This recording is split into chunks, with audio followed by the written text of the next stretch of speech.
প্রতিষ্ঠিত খণ্ড খণ্ড পাঞ্জাব, সিন্ধু, গুজরাট, মারাঠা, উৎকল, বঙ্গদেশের সমাহার।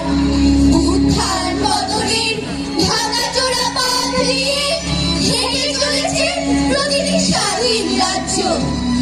ভারত সিংহাসনের দীপ্তি বিচ্ছুরিত হচ্ছে দিকে দিকে। সেই আলোর ছটায় আকৃষ্ট হচ্ছে উত্তর, দক্ষিণ, পূর্ব, পশ্চিম থেকে আগত নানা ভাষা, নানা মত, নানা পরিধান, নানা ধর্মের মানুষ। সেই সময় অর্থাৎ 1646 খ্রিস্টাব্দ, অধুনা রাজস্থানে ভুটান শহরের নাম তখন ভুটান রাজ্য। ঋতু পরিবর্তনের নিয়ম মেনে প্রকৃতির রাজ্যে বসন্ত এসেছে। চারিদিকে রঙে রঙে রঙিন হয়ে উঠেছে। পাখির কলতান, ভ্রমণ